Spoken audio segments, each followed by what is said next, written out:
Do you ever think about how you think? Quote, when you change the way you look at things, the things you look at change. Close quote. Max Planck. In his 2009 book, The Master and His Emissary, The Divided Brain and the Making of the Western World, psychiatrist Dr. Iain McGilchrist explores the differences between the right and left hemispheres of the brain, the Master and Emissary, respectively. He argues that their differing worldviews have shaped Western culture since the time of the ancient Greek philosopher Plato, and that a growing conflict between these views has ramifications for the way the world is changing. Critics, for the most part, praised it as a landmark publication, with plaudits like compelling and profoundly consequential, not unusual. For an academic tome, it has achieved remarkable sales.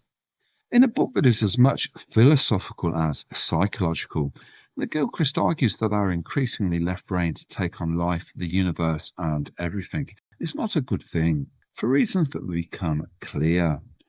Although he has spoken on a wide range of issues, his work seems especially relevant to cosmology, since we are witnessing the beginning of a paradigm shift. Cosmology, the study of the nature of the universe, is often described as the queen of the sciences because it provides a building blocks for most other scientific disciplines. This only adds to the inertia against change. The obstinate mindset evident in some sciences is sometimes referred to as scientism. To my thinking, McGilchrist's work represents an important breakthrough on a number of levels. Philosophically, McGilchrist had long puzzled about the differing hemispheres. By the 1980s, however, it was considered pop psychology, and he was discouraged from going down this road. Around the same time, the first split brain operations were being performed in cases of bad epilepsy. Together with some earlier work on brain-damaged people, it enabled the study of the hemispheres separately, and it was determined that there are differences, big differences. They are asymmetrical in both form and function. His curiosity had been vindicated. Quote, my thesis is that for us as human beings, there are two fundamentally opposed realities, two different modes of experience, that each is of ultimate importance in bringing about the recognizably human world, and that their difference is rooted in the bihemispheric structure of the brain. It follows that the hemispheres need to cooperate, but I believe they are in fact involved in a sort of power struggle, and that this explains many aspects of contemporary Western culture. Close quote. Iain McGilchrist.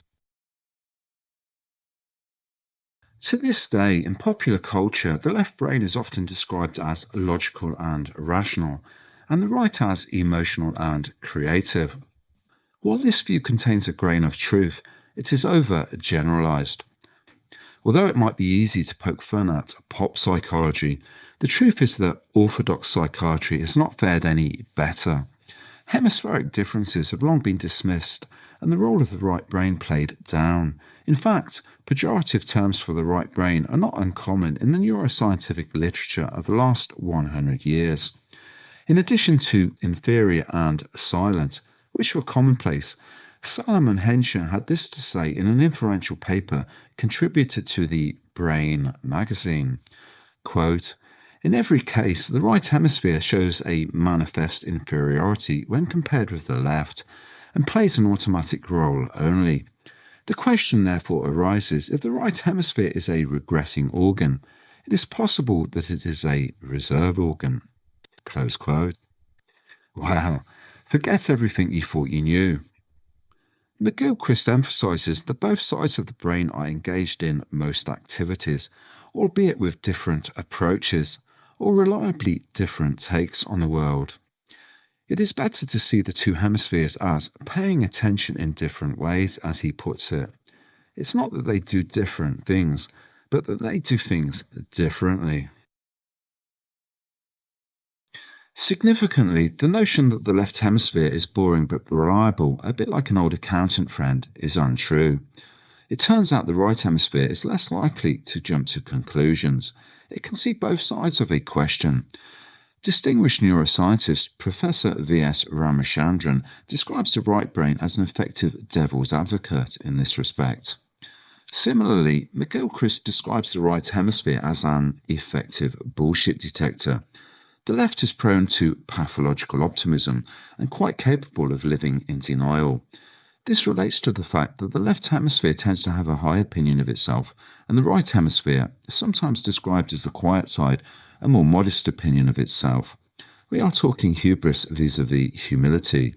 The oft-cited Dunning-Kruger effect springs to mind. Quote, "The trouble with the world is that the stupid are cocksure, and the intelligent full of doubt." Close quote.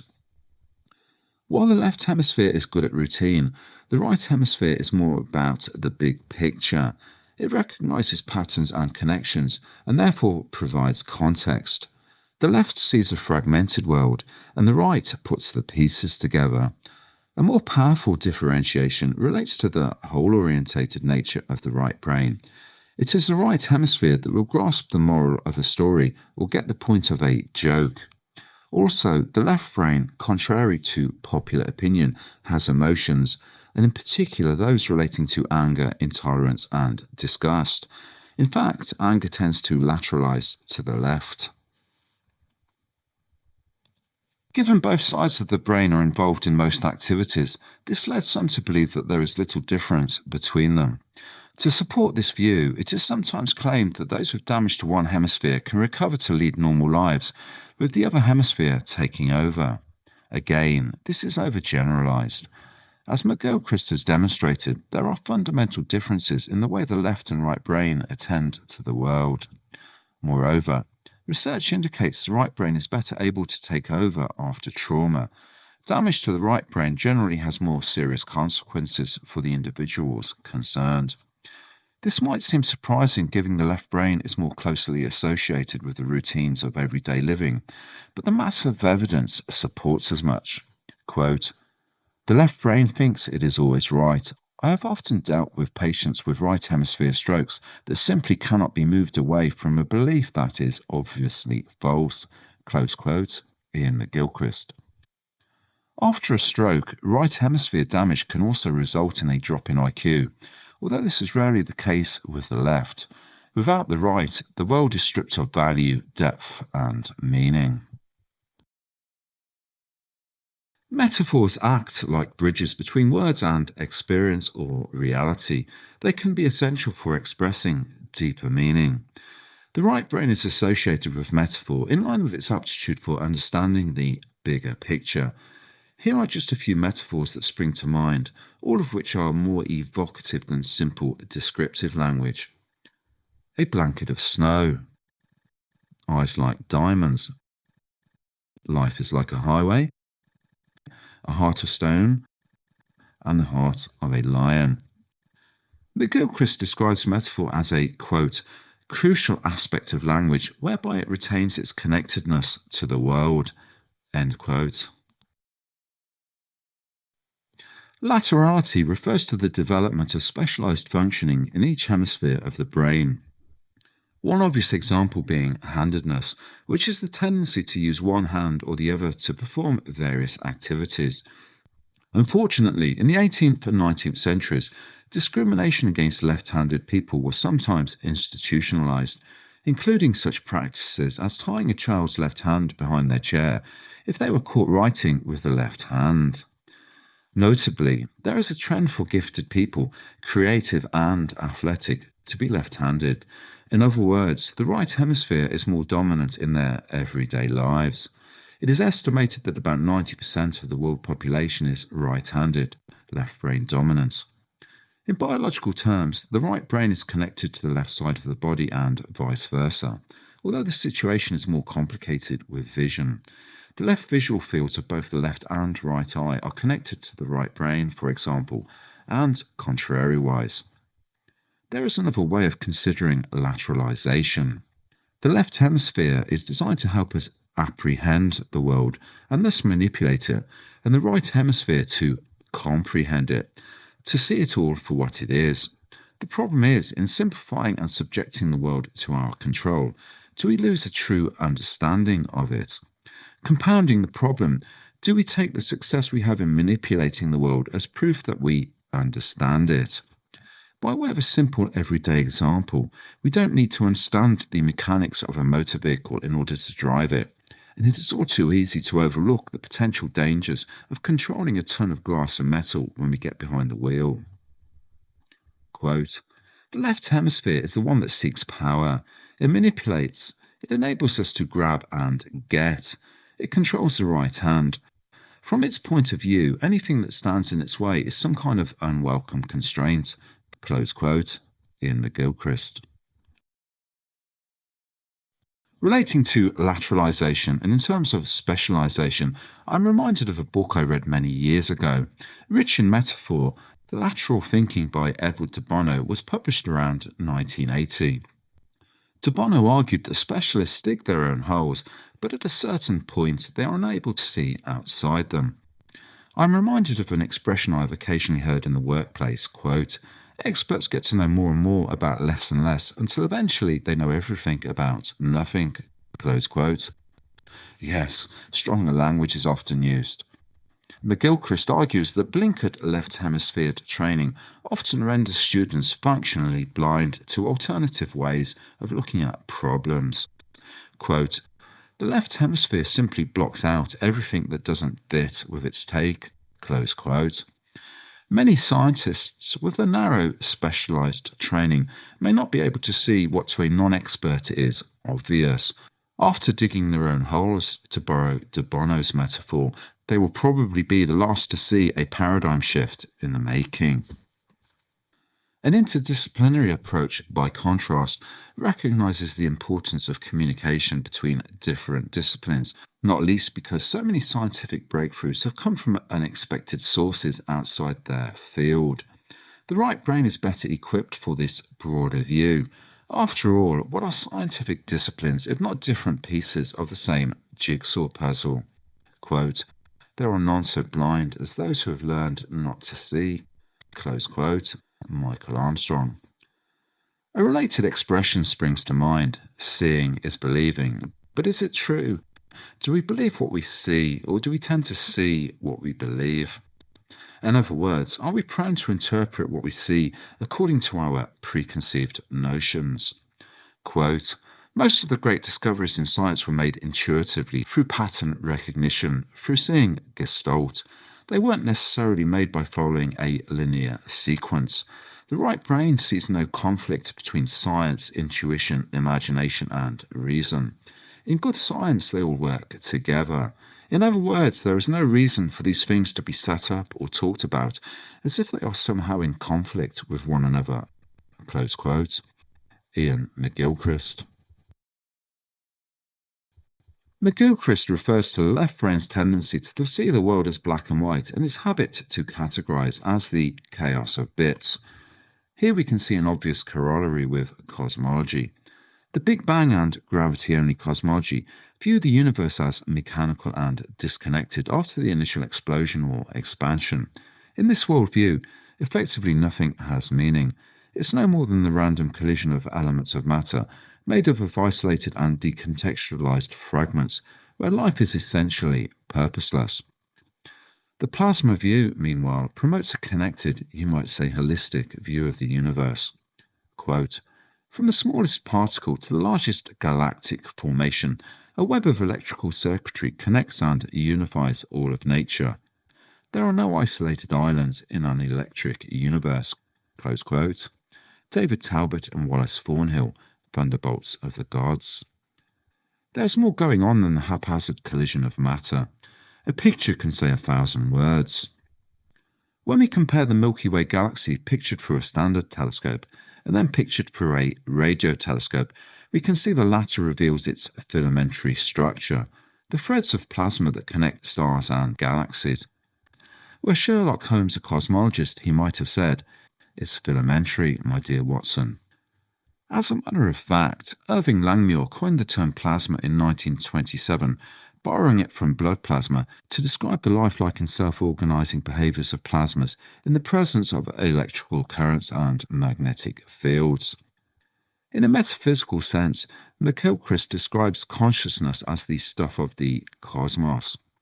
Quote, our talent for division, for seeing the parts, is of staggering importance, second only to our capacity to transcend it, in order to see the whole.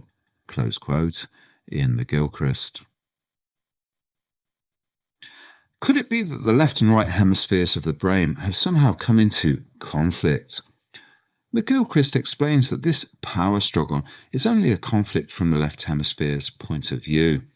After all, the right hemisphere knows it needs the left, the administrator or emissary which it appointed, but the left doesn't know it needs the right.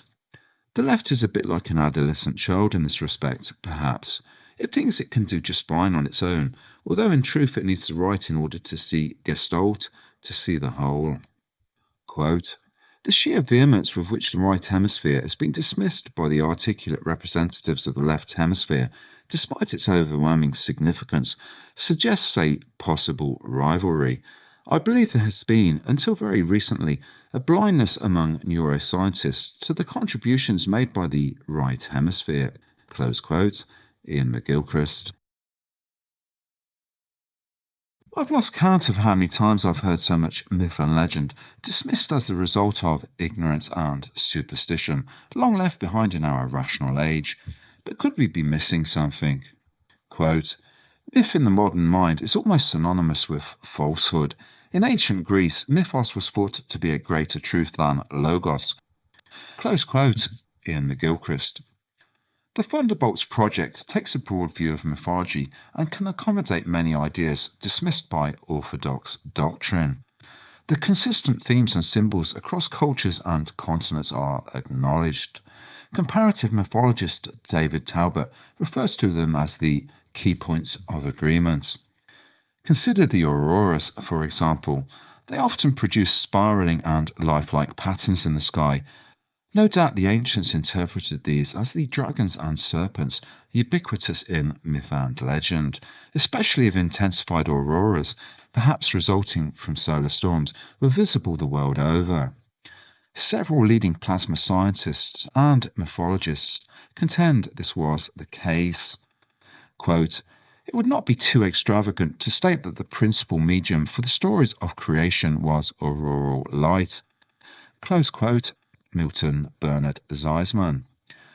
In another example, the idea that rocks, meteors, could fall from the sky was denied by several of the best minds of the 18th and 19th centuries.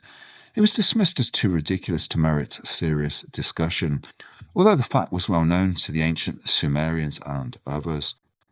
All but lost for several millennia, such knowledge is once again commonplace among schoolboys everywhere.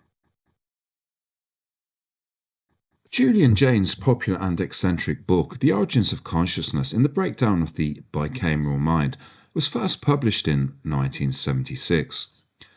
Jaynes posited that consciousness, in terms of introspective self-awareness, first emerged around the second millennium BCE, when the bicameral mind, separation of hemispheres, broke down, leading to the left hemisphere suddenly having access to the right, and mistaking its own intuitive thoughts, inner voice, for the voices of the gods or God.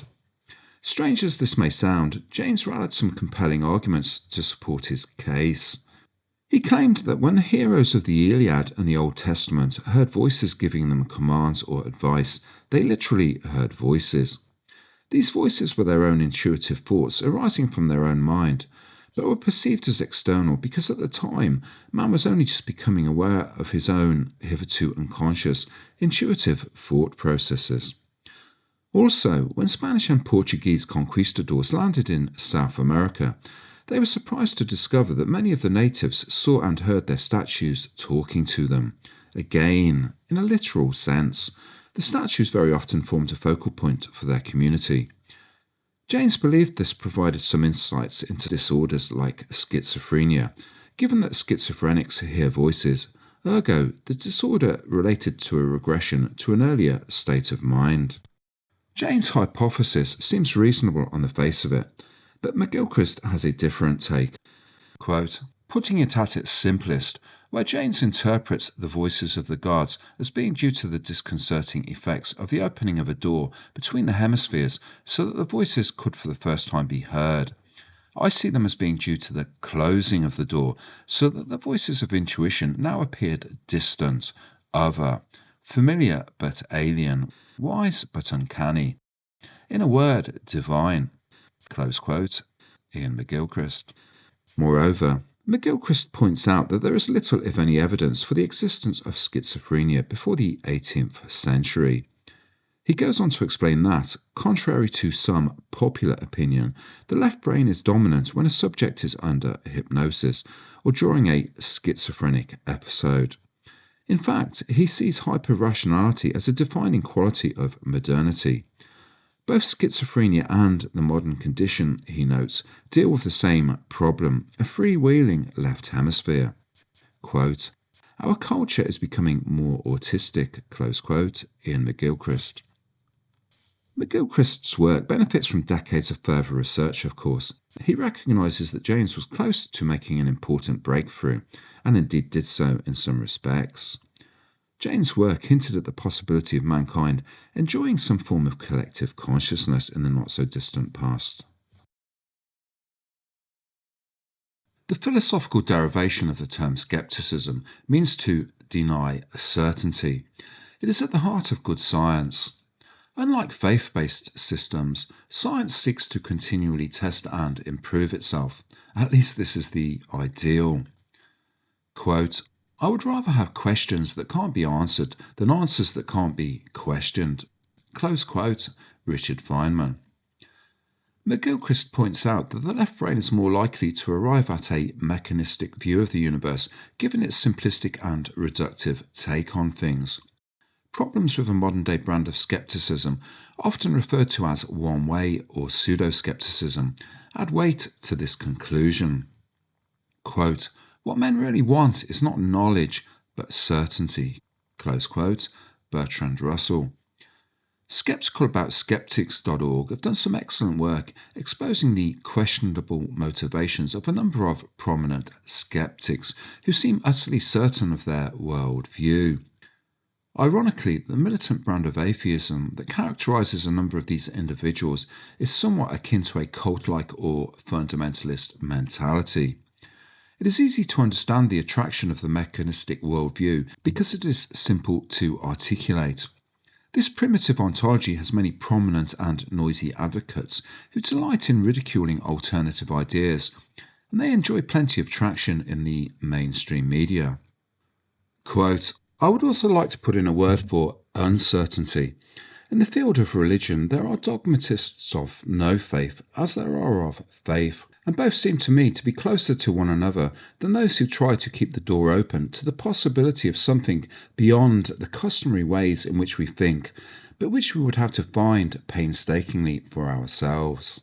Certainty is the greatest of all illusions, whatever kind of fundamentalism it may underwrite, that of religion or science. It is what the ancients meant by hubris. The only certainty, it seems to me, is that those who believe they are certainly right are certainly wrong." Close quote, Iain McGilchrist. There is a wealth of literature that discusses the nature of consciousness and the possibility of it extending beyond the physical brain. Several Thunderbolts programs have covered this.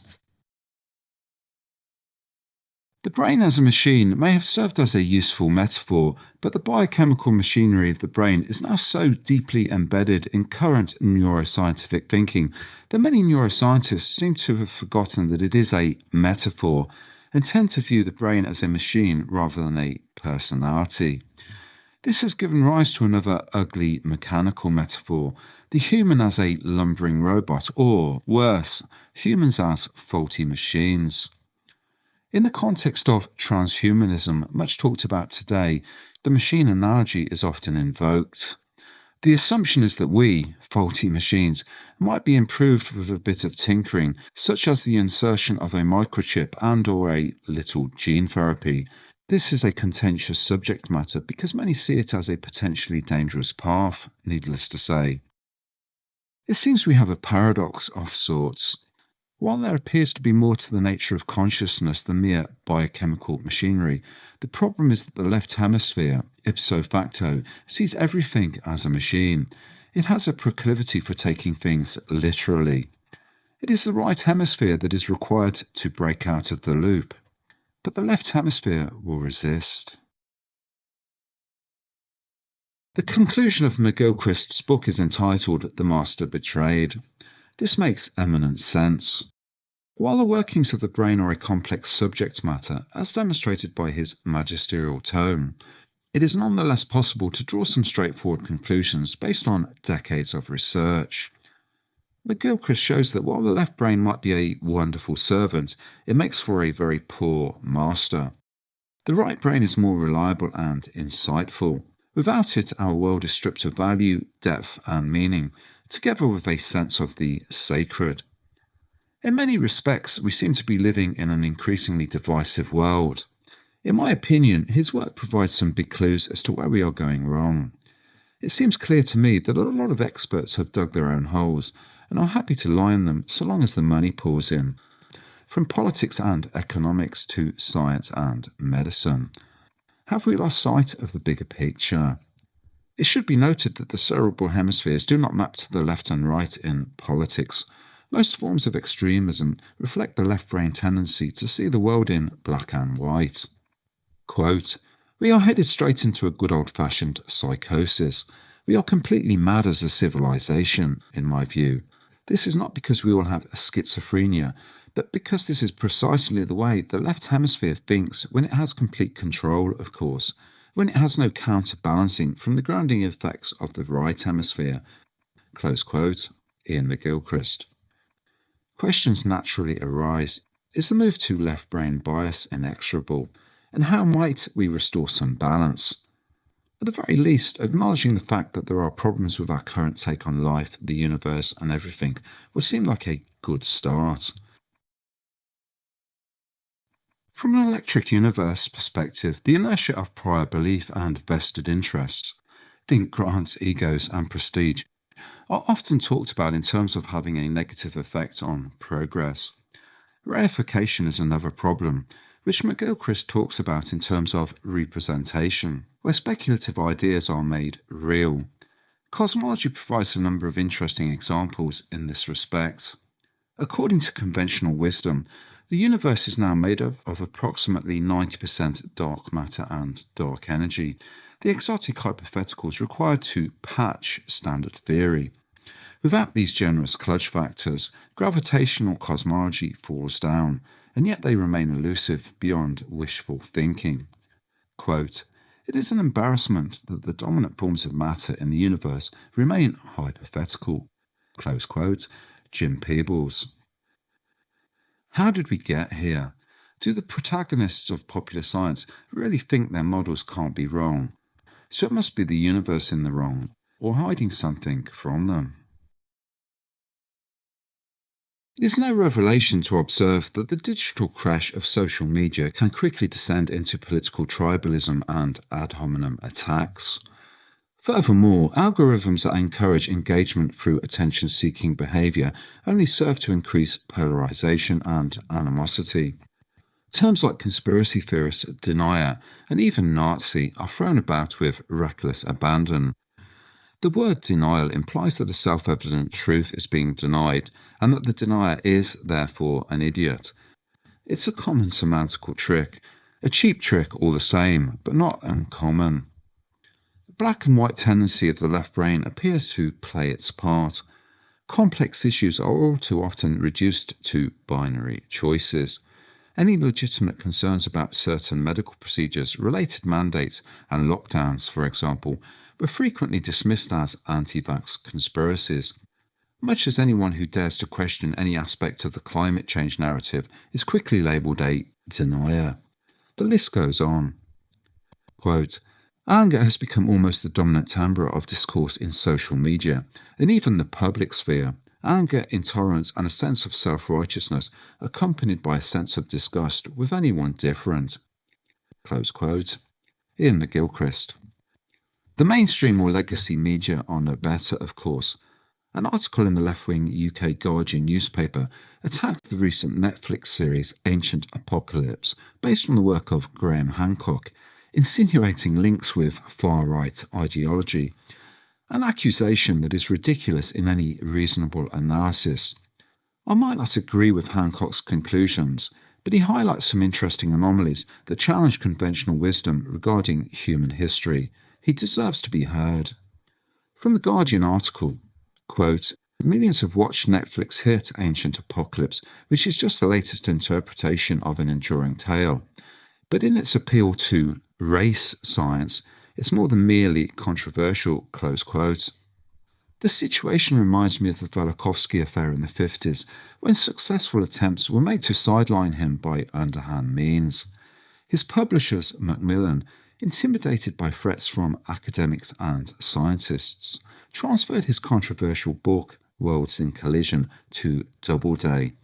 Prominent people also engineered the dismissal of the veteran senior editor at Macmillan, despite his 25 years plus service, for initially accepting its publication.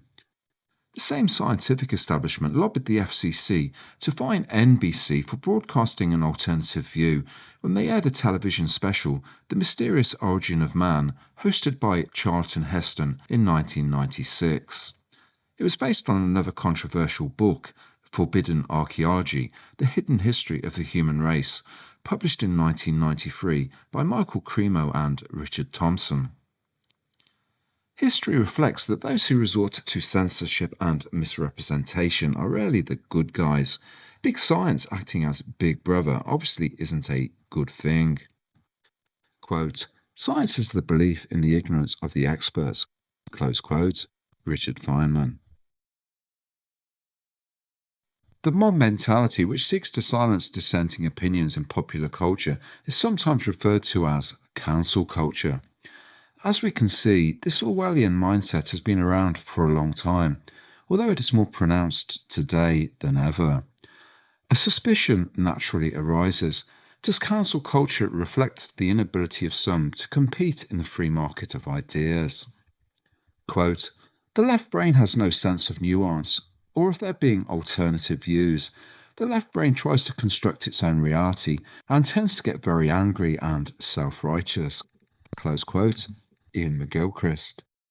McGilchrist has raised concerns about proposed limitations on free speech, which are typically couched under the auspices of restrictions on hate speech. He notes that many who describe themselves as liberal are anything but, and actually illiberal, drawing parallels with the former USSR.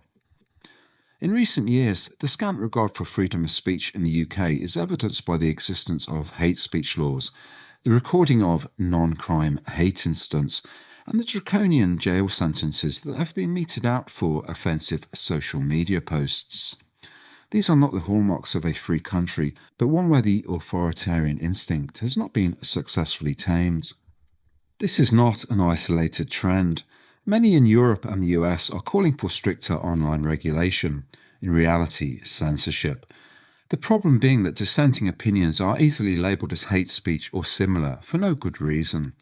Witness the scurrilous hit piece on Graham Hancock in the UK Guardian newspaper. As mentioned earlier, emotions like anger, intolerance and disgust are known to lateralise to the left hemisphere, resulting from its tendency to see the world in black and white. Quote, it is only the left brain that thinks there is certainty to be found anywhere. Close quote. Iain McGilchrist.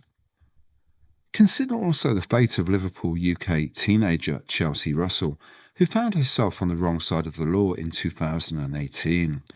After her friend died in a road accident, she paid tribute to him by posting the lyrics of his favourite rap song, Snoop Dogg's I'm Tripping, on Facebook. Unfortunately, the lyrics contain some racist language, the N-word to be precise. Many rap songs do, as it goes. Russell was convicted of sending a grossly offensive message by public communication, fined almost 600 GBP, approximately $800 in total, given an 8-week community order, and placed on an 8-week curfew. Given the clear context of her actions, a tribute to a recently deceased friend, the legal action seems petty and ridiculous in the extreme.